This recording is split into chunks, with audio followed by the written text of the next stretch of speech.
묵상 기도하시겠습니다.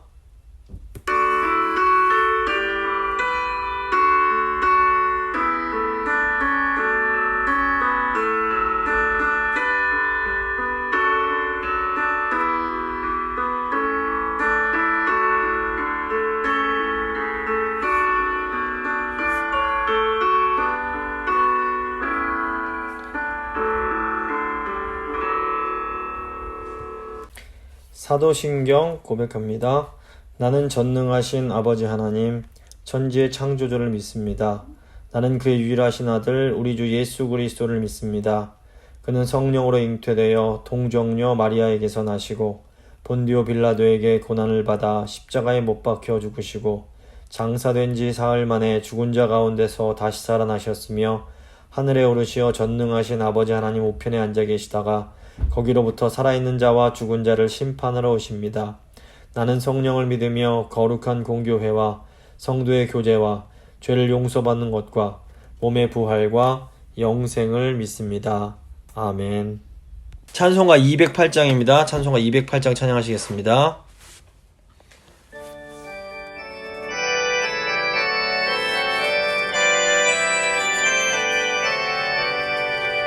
내 주의 나라와 주 계신 성전과 피 흘려 사신 교회를 늘 사랑합니다.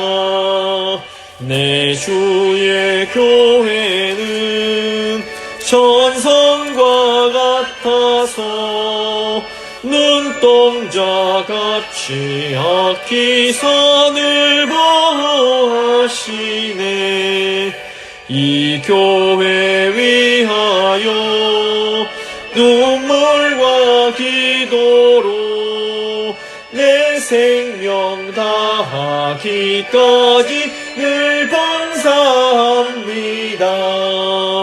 성도의 교제와 교회의 위로와 구주와 맺은 언약을 늘 기뻐합니다. 하늘의 영광과 베푸신 은혜가 진리와 함께 영원히 시온에 넘치네. 아멘. 기도하시겠습니다. 살아계신 하나님 감사합니다. 오늘도 저희를 지켜주시는 그 크신 하나님의 은혜와 사랑에 진심으로 감사드립니다. 하나님, 저희가 또 하나님 말씀 앞에 나아갑니다. 하나님의 그 뜻을 알기 위하여 주님 앞으로 나아갑니다. 지금 저희 말씀 앞으로 나오는 하나님의 백성들의 심령 한 사람 한 사람을 붙들어 주셔서 말씀 통해서 하나님의 음성을 듣게 하시고 성령께서 저희 마음을 감화 감동시키사 그 말씀에 은혜를 받게 하시고 은혜 받을 뿐 아니라 순종할 수 있는 힘도 주셔서 기쁨으로 하나님 말씀에 순종함으로 하나님 주시는 복을 누리고 또 더 나아가 복의 통로가 되어 많은 사람들에게 하나님의 사랑과 은혜를 전하는 그런 삶을 살아갈 수 있도록 주여 함께하여 주시옵소서. 시작하는 시간이 오니 저희 가운데 지혜와 이해력을 허락하여 주시고 오늘 이 역대기에 나오는 유다 지파의 족보를 통해서 정말 하나님의 그 깊은 뜻을 저희가 깨달아 알 수 있도록 주님 함께하여 주시옵소서. 주님 사랑과 은혜에 감사드리며 귀하신 예수 그리스도의 이름으로 기도합니다. 아멘. 오늘 주신 하나님 말씀은 역대상 2장 1절과 2절 말씀입니다. 역대상 1절과 2절 말씀 제가 읽어드립니다. 이스라엘의 아들은 이러하니 르우벤과 시므온과 레위와 유다와 이사갈과 스불론과 단과 요셉과 베냐민과 납달리와 갓과 아셀이더라. 아멘. 이제 오늘은 역대기 3강 역대상 2장 3절부터 4장 23절까지의 내용을 함께 좀 살펴보겠습니다. 내용이 좀 깁니다. 역대기는 바벨론 포로 생활에서 귀환한 남유다 백성들의 후손들을 위로하고 힘을 주기 위해서 기록된 책이다 라고 말씀을 드렸습니다. 역대기 저자는 남유다가 죄로 인해서 무너져버린 이스라엘 공동체를 회복하는 아주 중요한 사명이 있음을 강조하기 위하여서 이 족보라는 이 수단을 사용합니다. 역대상 1장부터 9장에 길게 족보가 나오는데 이 족보들은 무엇보다 포로에서 귀환한 남유다 백성들이 언약 백성인 이스라엘의 후손들이라는 것을 강조합니다.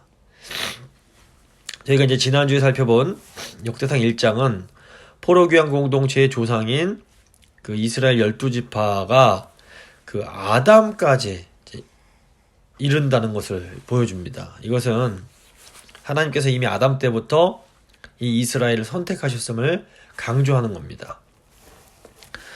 그래서 표를 보시면 아담에서 이스라엘까지의 족보가 크게 세 부분으로 이루어져 있습니다.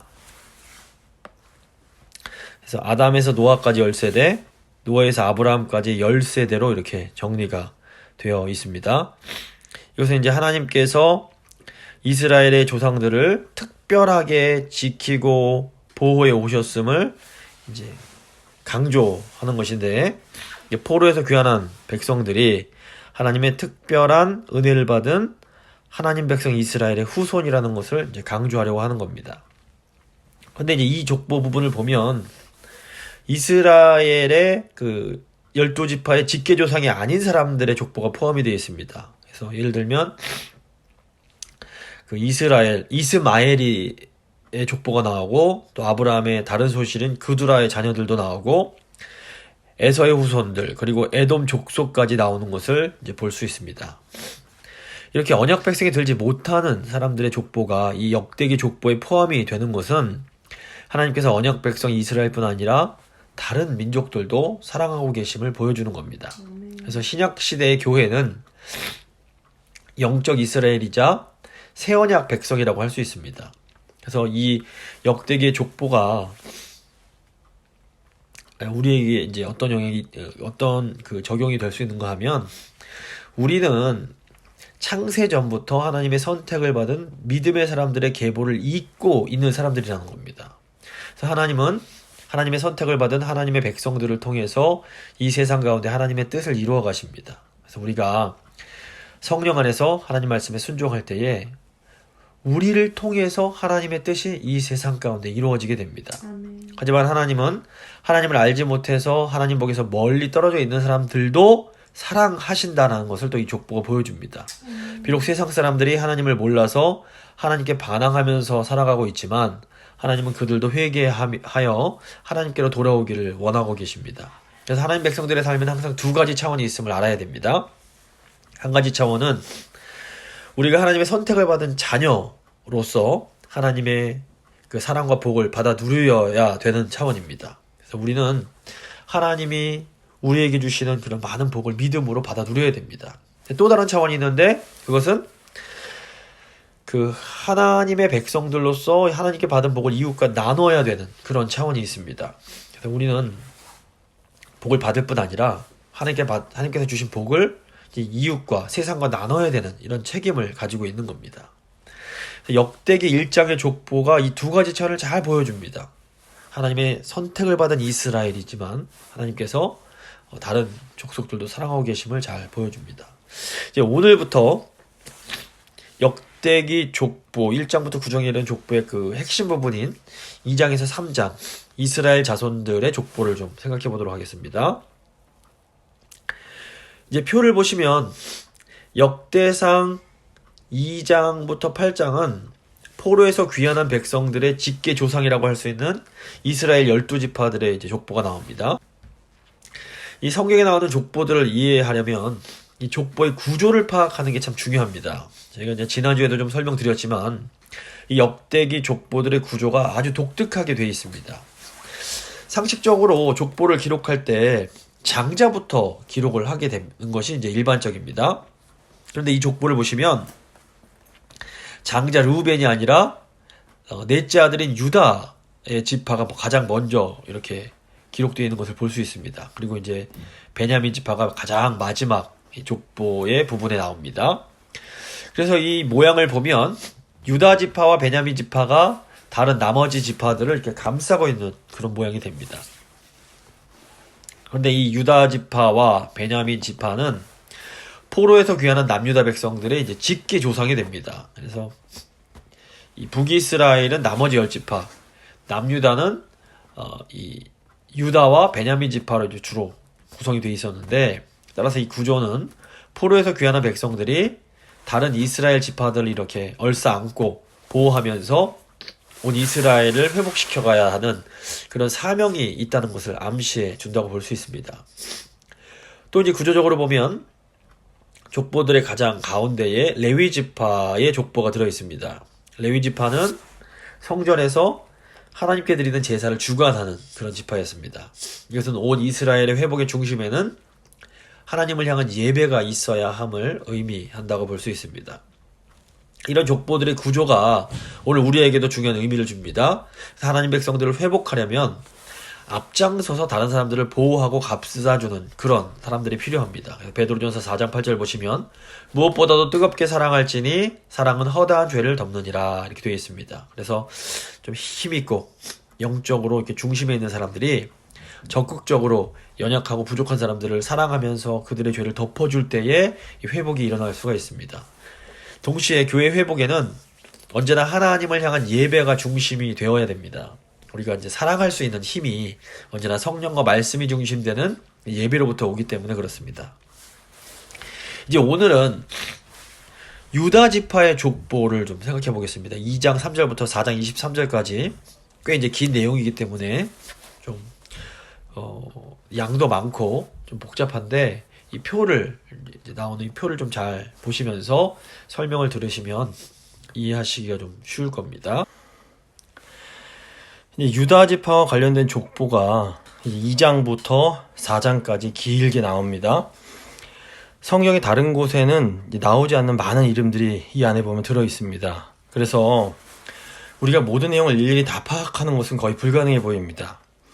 하지만 그동안 저희가 이제 공부했던 그런 인물들을 중심으로 오늘 족보에 담긴 내용들을 한번 살펴보도록 하겠습니다.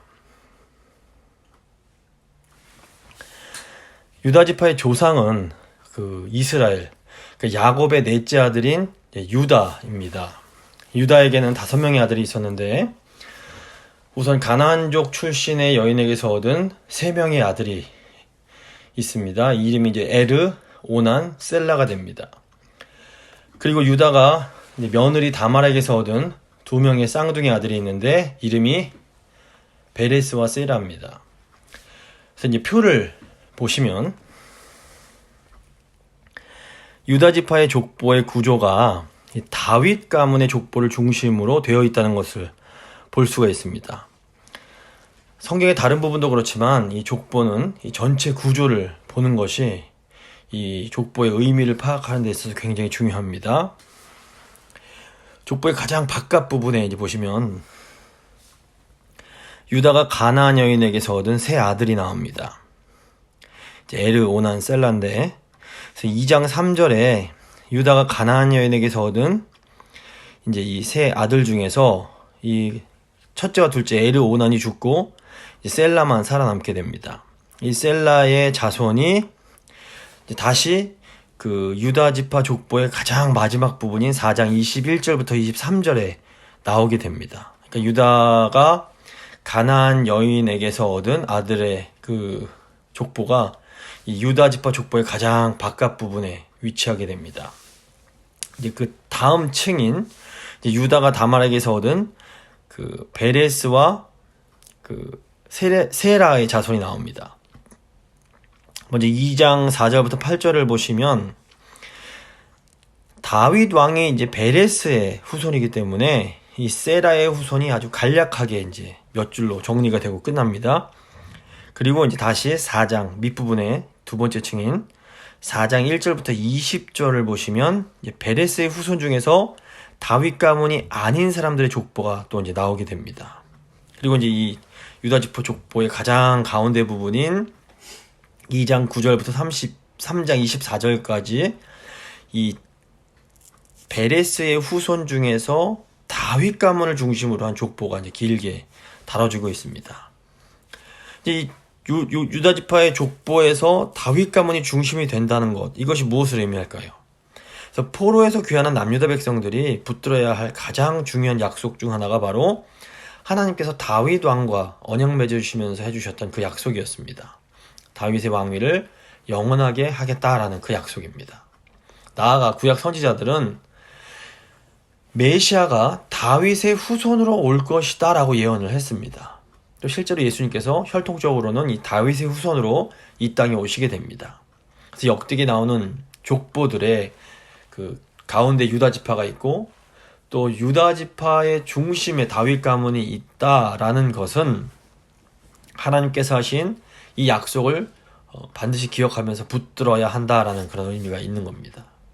이제 중요한 인물들을 중심으로 유다 족보의 내용을 좀 한번 전체적으로 살펴보겠습니다. 먼저 2장 3절 4절을 보시면 유다의 아들은 에르와 오난과 셀란이 이 세 사람은 가나안 사람 수아의 딸이 유다에게 낳아준 자요. 유다의 맏아들 에르는 여호와 보시기에 악하였으므로 여호와께서 죽이셨고 유다의 며느리 다말이 유다에게 베레스와 세라를 낳아주었으니 유다의 아들이 모두 5이더라. 유다의 맏아들 에르는 여호와 보시기에 악했기 때문에 죽게 됩니다. 다말은 이 죽은 아들 에르의 아내였습니다.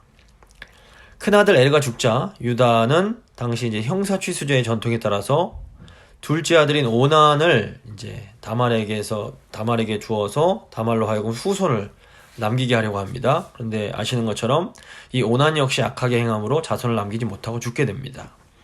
결국 유다는 셋째 아들 셀라마저 죽을 것을 염려해서 이 셀라가 아이를 낳을 수 있는 나이가 되었음에도 다말에게 주지 않으려고 합니다. 이때 이제 다말이 대를 잇기 위해서 창녀로 변장을 하고 시아버지 유다와 동침을 해서 베레스와 세라라는 쌍둥이를 낳게 되고 결국 다윗의 족보에 포함되는 큰 은혜를 누리게 됩니다.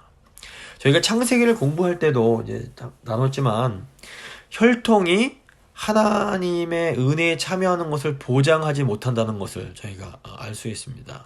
그러니까 구약 성경 보면 좋은 믿음의 집안에서 태어났음에도 불순종하여 하나님 은혜에 참여하지 못하는 사람이 있는가 하면 다말처럼 이렇게 이방인 출신임에도 믿음으로 하나님의 은혜에 참여하는 사람들이 있습니다. 그래서 6절 보시면 다말이 낳은 이 세라의 족보가 이제 짧게 소개가 되는데 세라의 아들은 시므리와 에단과 헤만과 갈골과 다란이 모두 5사람이요 갈미 아들은 아갈이니 그는 진멸시킬 물건을 범하여 이스라엘을 괴롭힌 자며 에단의 아들은 아사랴더라. 여기 이제 7절 보시면 세라의 후손 중 갈미의 아들 아갈이라는 사람이 나옵니다. 이 아갈은 출급한 이스라엘 백성들이 약속의 땅 가나안 땅을 정복할 때에 그 여리고성에서 그 하나님께서 진멸하라고 하신 그 물건을 몰래 취함으로 아이성 전투에서 패배하게 만든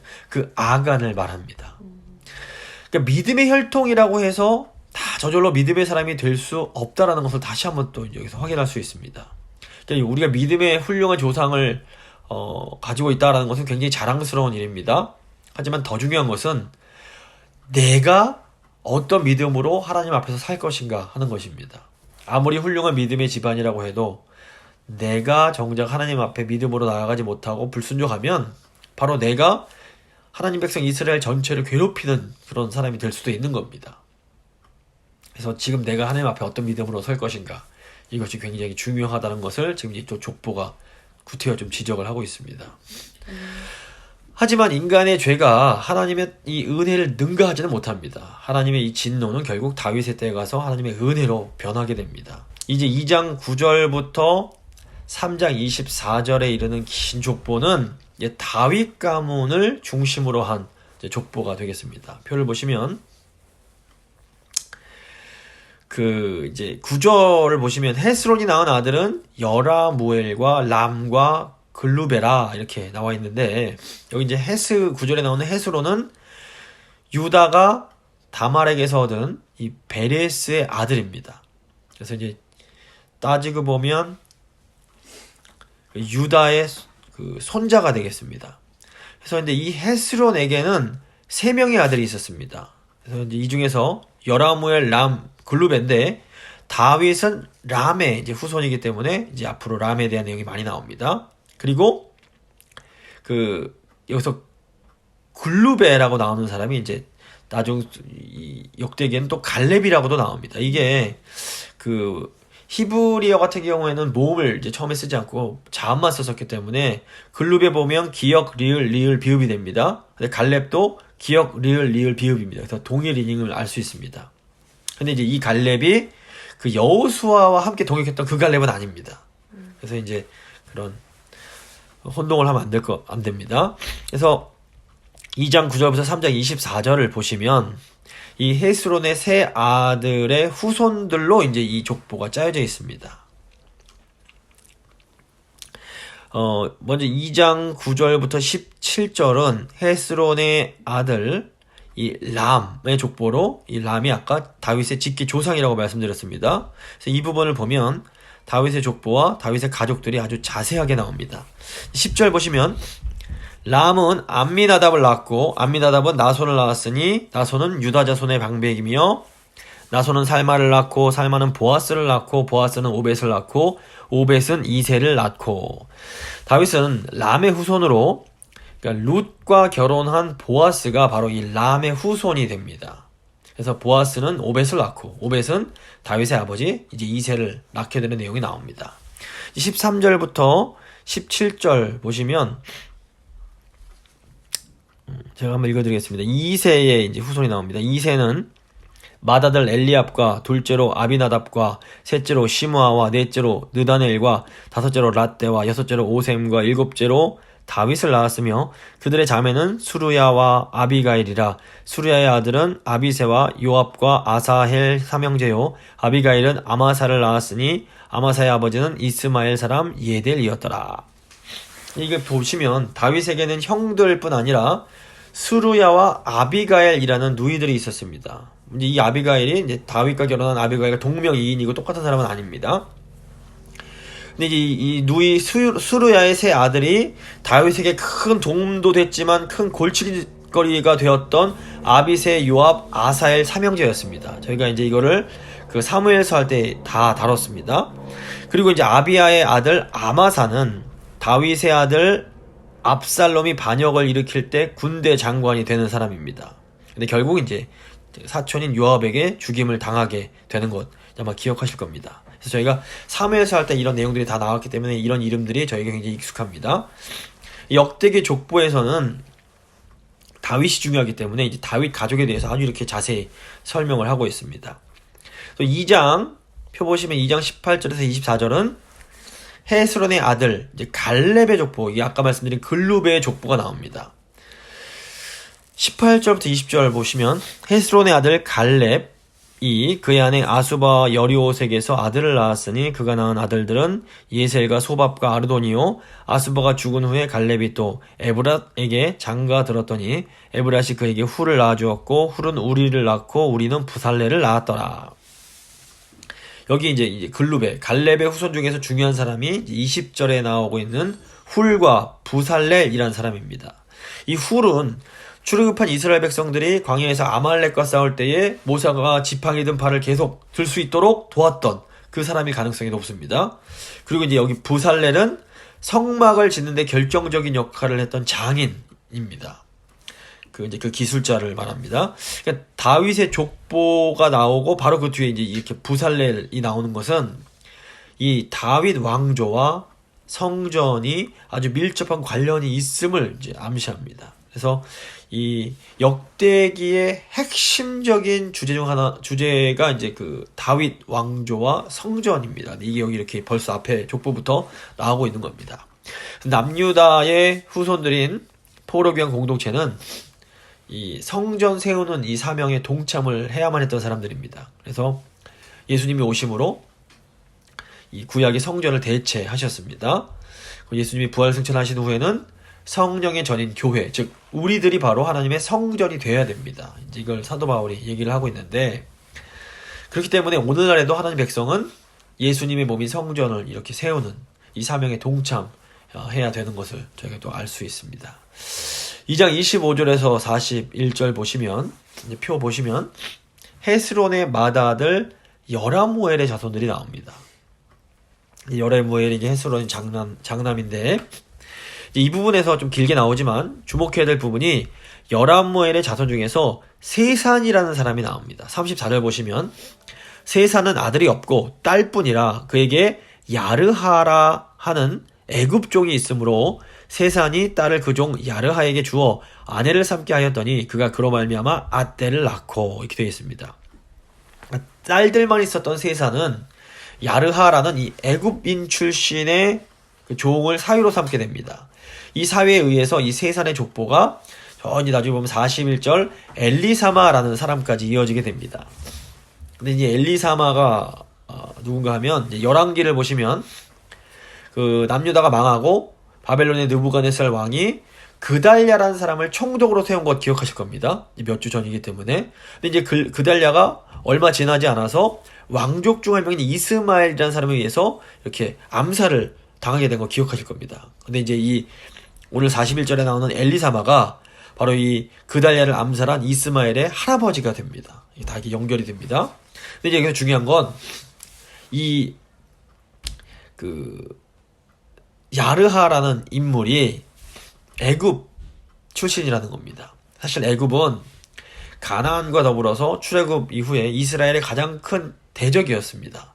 그럼에도 불구하고 이 유다의 족보에는 애굽 사람 야르하가 포함이 되어 있는 겁니다. 이것은 하나님 백성이 되는 것이 혈통이 아니라 믿음이 있다는 것을 보여주는 겁니다. 이 족보를 보시면 계속해서 중간중간에 전혀 생각지 못했던 이방인들이 이렇게 들어가 있는 것을 볼 수가 있습니다. 또 2장 42절에서 55절을 보시면 또다시 이제 헤스론의 아들 갈렙, 즉 글루베의 자손이 나옵니다.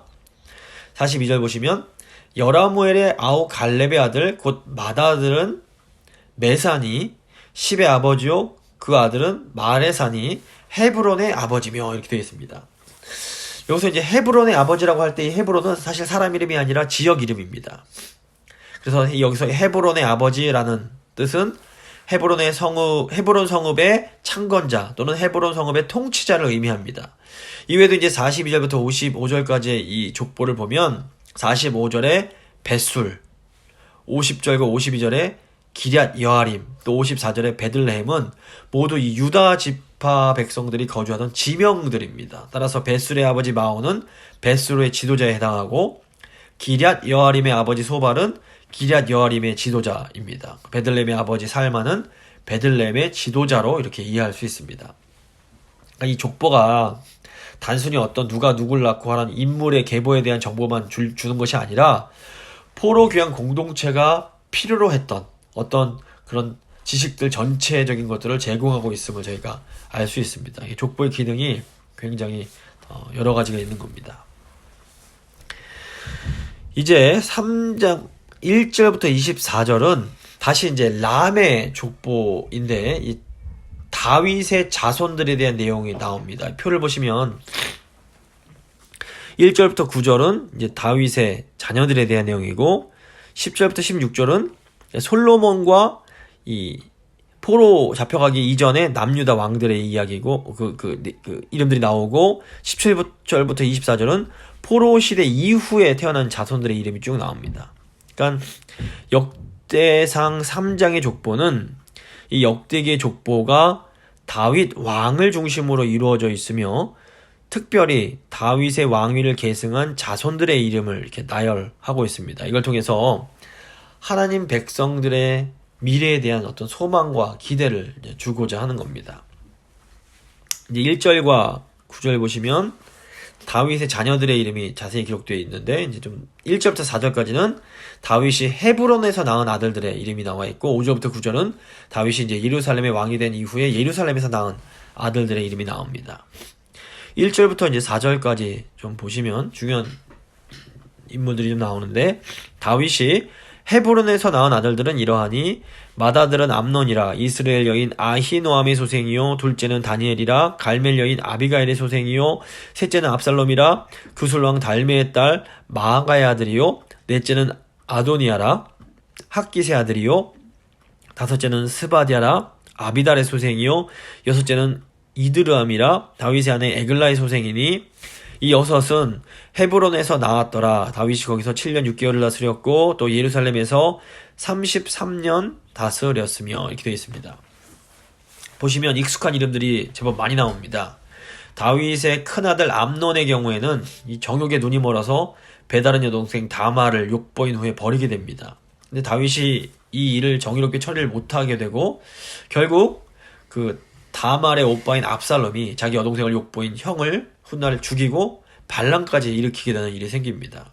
그리고 여기 이제 보시면 2절에 훗날 솔로몬과 왕위 계승을 다퉜던 아도니아도 여기 나오는 것을 볼 수 있습니다.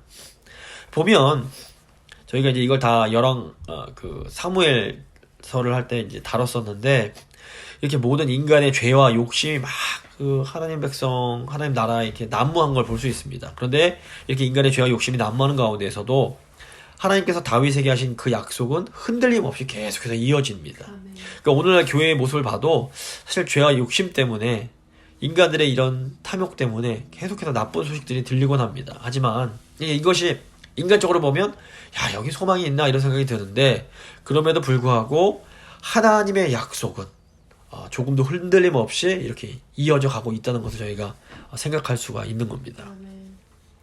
10절부터 16절 보시면 솔로몬 때부터 바벨론의 이제 남유다가 멸망하기 이전까지 남유다 왕들의 모든 이름들이 쭉 나옵니다. 저희가 이제 작년 1년 동안 열왕기에서 다 이제 살펴봤던 그런 이름들입니다. 한번 복습 삼아서 한번 10절부터 16절까지 제가 한번 읽어보겠습니다. 이름들을 한번 생각해 보시기 바랍니다. 솔로몬의 아들은 르호보암이요 그의 아들은 아비야요 그의 아들은 아사요 그의 아들은 여호사밧이요 그의 아들은 요람이요 그의 아들은 아하시아요 그의 아들은 요아스요 그의 아들은 아마샤요 그의 아들은 아사랴 우시아요 그의 아들은 요담이요 그의 아들은 아하스요 그의 아들은 히스기야요 그의 아들은 므낫세요 그의 아들은 아몬이요 그의 아들은 요시아며 요시아의 아들들은 맏아들 요하난과 둘째 여호야김과 셋째 시드기야와 넷째 살룸 여호아하스요 여호야김의 아들들은 그의 아들 여고냐 여호야긴 그의 아들 시드기야요 이렇게 되어 있습니다. 그래서 이 왕들의 그런 죄와 또 이들 중에서는 하나님을 온전히 경외했던 왕도 있고 또 그렇지 못한 왕들도 있는데 결국에는 하나님께서 이 모든 인간의 연약함을 뛰어넘어서 하나님의 그런 뜻을 이루어 가고 계심을 저희가 알 수 있습니다. 17절에서 24절은 바벨론의 포로로 잡혀간 다윗 왕의 후손들의 족보가 됩니다. 예루살렘이 함락된 후에 남유다 왕국은 더 이상 이제 독립국가가 아니었습니다. 하지만 이 족보는 포로 시대 이후에도 다윗 왕의 후손이 계속해서 이렇게 이어지고 있다는 것을 보여줍니다. 이것은 다윗의 그 집을 영원히 보존하시겠다는 하나님의 약속이 계속되고 있다는 것을 의미합니다. 다윗의 자손을 통해서 결국 하나님의 나라가 견고하게 세워지게 될 것이다. 이것을 저희가 생각할 수가 있는 겁니다. 17절부터 19절 보시면 사로잡혀간 여고냐, 이제 여호야긴을 말하는데 여고냐의 아들들은 그의 아들 스알디엘과 말기람과 부다야와 세나살과 여가미아와 호사마와 느디아바요 부다야의 아들들은 스룹바벨과 시므이요 이렇게 되어 있습니다. 여기 이제 스룹바벨이란 이제 인물이 나오는데 그 스룹바벨은 그 1차 포로 귀환을 이끈 지도자였습니다. 그래서 바벨론의 포로로 잡혀갔던 백성들이 3차에 걸쳐서 귀환을 했는데 1차 귀환을 이끌었던 지도자가 스룹바벨이었습니다. 2차가 에스라가 이끌고 3차는 느헤미야가 이끌게 되는데 이 스룹바벨은 그 와서 성전 재건하는 일에 아주 굉장히 핵심적인 역할을 했던 인물입니다. 그래서 에스라서, 5장, 학개서, 스바냐서에 다 이 스룹바벨의 이름이 중요한 사람으로 나옵니다. 그런데 이 스룹바벨이 뭐 다른 에스라, 학개, 스바냐에서는 스알디엘의 아들로 나옵니다. 근데 이제 오늘 19절 보시면 스룹바벨이 스알디엘이 아니라 그 이제 동생인 부다야의 아들로 나옵니다. 이제 학자들은 이걸 추측하건대 아마도 이 스알디엘이 즉 죽게 되고, 이거 형사취수죄에 따라서 형이 죽은 후에 그 부다야가 형수에게 낳아준 아들이 스룹바벨이 아니겠는가, 이런 이제 추측을 하고 있습니다. 어찌되었건 이제 이 스룹바벨이 스알디엘의 이제 족보에 올라서 이제 성경에는 이제 거론이 됩니다. 이렇게 이제 여고냐, 즉 여호야긴에서 시작된 명단이 그 역대기가 이제 정말 기록되던 그 시점까지 쭉 이렇게 거슬러 내려오게 됩니다. 어떤 인물이 구체적으로 다윗의 이런 혈통을, 그 왕의 혈통을 잇게 될지 정확히 알려주진 않지만 다윗 가문이 여전히 보존되고 있다는 것을 보여주는 겁니다. 이걸 통해서 포로 시대 이후의 이스라엘 공동체가 하나님께서 이전에 다윗 집에 대해서 하신 그 약속을 여전히 이게 계속되고 있구나라는 것을 신뢰할 수 있게 이렇게 도와주는 겁니다. 그래서 역대기는 이 다윗의 집에 초점을 맞추면서 이 하나님의 약속, 다윗의 왕위를 메시아를 통해서 이루어 가실 것에 대한 그 소망을 꽉 붙잡을 수 있게 합니다. 이제 4장의 남은 부분은 이 유다 지파의 족보를 마무리해 준다고 볼 수 있습니다. 표를 좀 보시면 4장 1절에서 20절은 이제 베레스의 이제 다른 후손들이 이제 나오게 됩니다. 그 중에서 이제 길게 나오는데 주목할 것 8절부터 10절에 나오는 이 야베스라는 인물입니다. 8절부터 10절 제가 읽어드립니다. 야베스는 그의 형제보다 귀중한 자라. 그의 어머니가 이름하여 이르되 야베스라 하였으니 이는 내가 수고로이 낳았다 함이었더라. 야베스가 이스라엘 하나님께 아뢰어 이르되 주께서 내게 복을 주시려거든 나의 지역을 넓히시고 주의 손으로 나를 도우사 나로 환난을 벗어나 내게 근심이 없게 하옵소서 하였더니 하나님이 그가 구하는 것을 허락하셨더라. 그 몇 년 전에 좀 시간이 됐는데 야베스라는 기도라는 책이 아주 큰 인기를 끈 적이 있었습니다. 근데 이제 보시면 야베스란 이름에는 고통이란 뜻이 있습니다. 근데 이제 야베스는 고통이라는 자기 이름이 자기 삶에 이루어지지 않도록 오히려 이렇게 하나님께 기도함으로 하나님의 복과 보호 가운데 살게 해달라고 기도를 드리고 이 기도의 응답을 받게 됩니다. 그래서 한국 사람들은 팔자니 이런 말 하면서 내 운명이 좋지 않다는 이런 말들을 하는데 성경은 그렇지 않다는 것을 분명히 보여줍니다. 그래서 이 야베스의 기도가 응답받는 것을 보면서 그 하나님은 자기 백성들의 진실된 기도에 응답하시는 분이라는 것을 알 수 있습니다. 이것이 이 역대기의 굉장히 중요한 주제 중 하나입니다. 성전 안에 나와 하나님 앞에 기도할 때에 하나님이 그 기도를 들으신다라는 것이 굉장히 중요한 메시지인 겁니다. 오늘날에도 마찬가지입니다. 우리의 성전 되시는 예수 그리스도, 예수님의 이름으로 우리가 하나님 앞에 나아가 기도할 때 하나님 우리 기도에 응답해 주신다. 이제 이거를 보여주는 내용이 되겠습니다.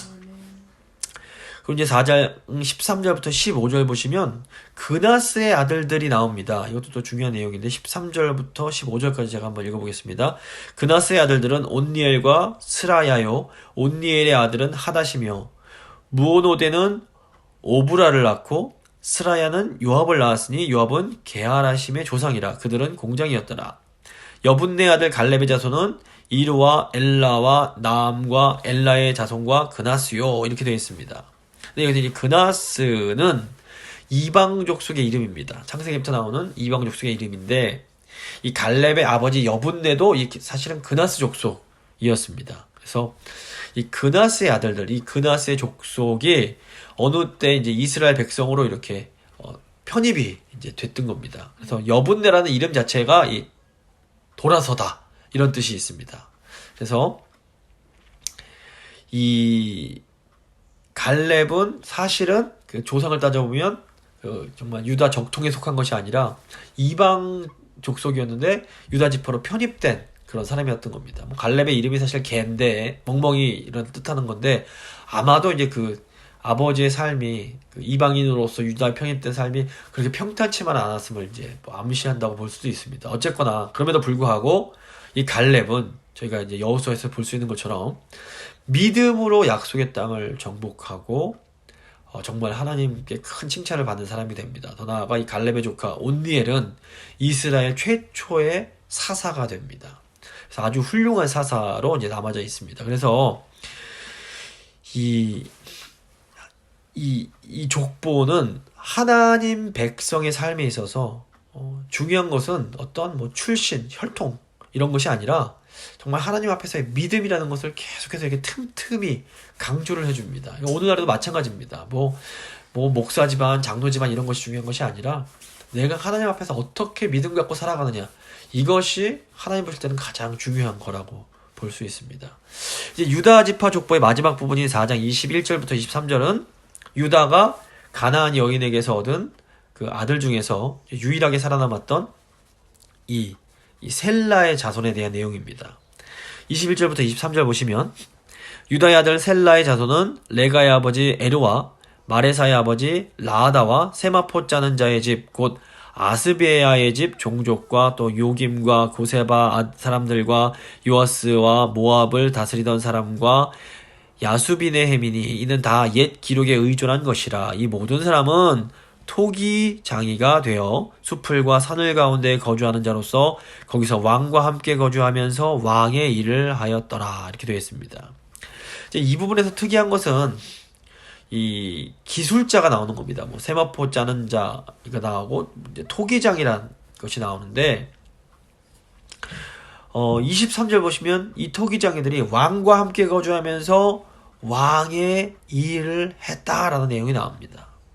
그래서 이것은 모두가 다 뭐 다윗 왕의 후손이 될 수는 없어도 하나님 나라의 중요한 일꾼으로 일할 수 있음을 이제 보여줍니다. 어떤 의미에서 우리 모두는 왕이신 예수님과 함께 살면서 예수님의 일을, 예수님의 사역을 하는 사람들이라고 할 수 있습니다. 그래서 우리는 우리가 어떤 대단한 일은 하지 못할지라도 하나님이 지금 우리에게 주신 것들, 우리에게 주신 달란트, 우리에게 주신 은사를 사용해서 왕이신 우리 예수님을 섬기면서 살아가야 되는 겁니다.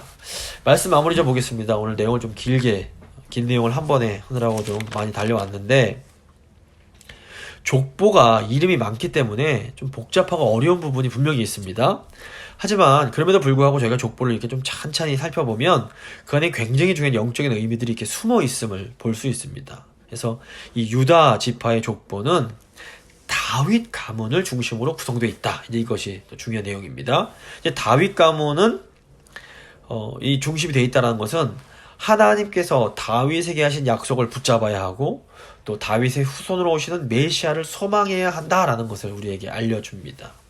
또 유다 지파의 족보를 보시면 좋은 믿음의 가문 출신이 하나님 백성들에게 고통을 주기도 하고 또 이방인 출신이 하나님 믿음으로 하나님 백성이 돼서 하나님을 위해서 귀한 일을 감당하기도 합니다. 그래서 하나님의 나라는 혈통이 아니라 믿음으로 참여하는 것이다라는 것을 분명하게 보여주고 있습니다. 또 유다 지파의 족보는 인간의 연약한 또 이제 죄들이 틈틈이 볼 수 있는데 이런 인간의 죄와 연약함에도 불구하고 하나님의 약속은 여전히 흔들리지 않고 이어지고 있다라는 것도 보여줍니다. 또 유다 지파의 족보는 지금 우리가 가진 것으로 우리는 하나님 백성으로 하나님 성전을 회복하는 데 동참해야 한다라는 것을 보여줍니다. 저희가 재건교회로서 하나님이 지금 우리에게 주신 것으로 이 땅의 하나님 나라, 이 땅의 성전을 다시 재건하는데 힘써야 된다고 볼 수 있습니다. 이 시간 한번 기도하실 때 하나님, 저희 하나님 백성으로 믿음 주셔서 하나님 백성으로 불러주신 거 너무너무 감사합니다. 저희가 비록 대단한 것이 없을지라도 하나님 지금 우리에게 주신 것으로 최선을 다해서 하나님의 나라, 하나님의 성전을 재건하는데 힘쓰는 우리 교회, 우리 성도님들 다 되실 수 있도록 주여 도와주십시오. 한번 간절히 기도하도록 하겠습니다. 기도하십니다.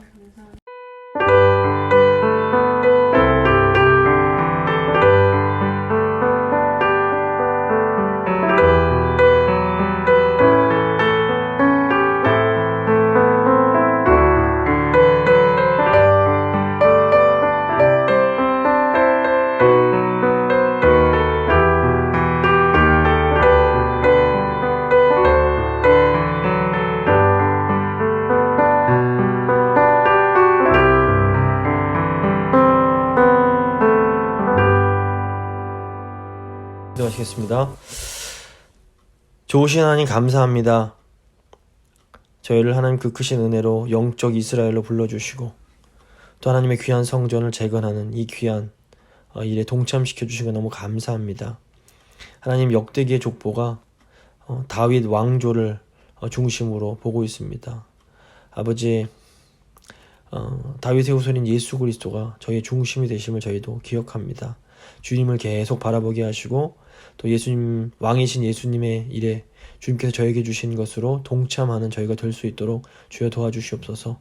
그러기 위해서는 정말 하나님 은혜에 감격하여 헌신하는 자들이 필요합니다. 저희 한 명 한 명이 비록 작고 부족하지만 하나님 주신 은혜에 감사하면서 하나님께 헌신하는 자들이 될 수 있도록 주여 도와주시옵소서.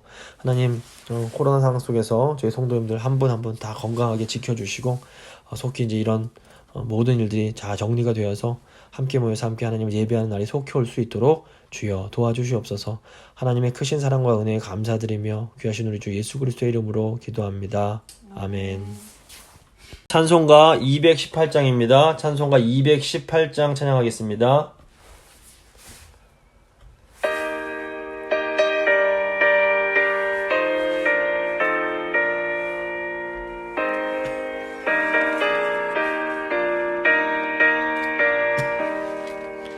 내 맘과 정성을 다하여서 주 너의 하나님을 사랑하라. 내 몸을 아끼고 사랑하듯 형제와 이웃을 사랑하라. 주께서 우리에게 명하시니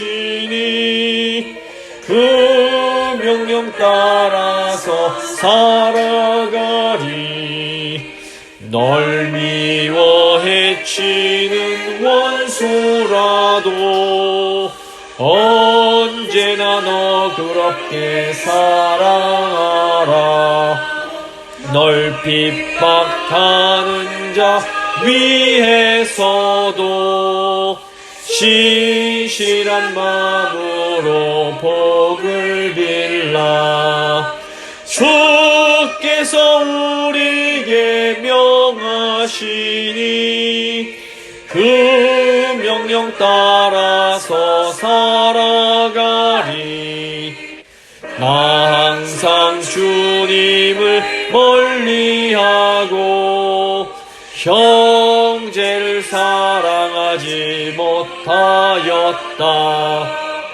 이러한 죄인을 사랑하사 주께서 몸버려 죽으셨다. 속죄의 큰 사랑 받으니모 내 생명 다 바쳐 충성하리. 아멘. 주님 가르쳐 주신 기도로 예배 마치도록 하겠습니다. 하늘에 계신 우리 아버지, 아버지의 이름을 거룩하게 하시며 아버지의 나라가 오게 하시며 아버지의 뜻이 하늘에서와 같이 땅에서도 이루어지게 하소서. 오늘 우리에게 일용할 양식을 주시고 우리가 우리에게 잘못한 사람을 용서해 준 것 같이 우리 죄를 용서해 주시고 우리를 시험에 빠지지 않게 하시고 악에서 구하소서. 나라와 권능과 영광이 영원히 아버지의 것입니다. 아멘.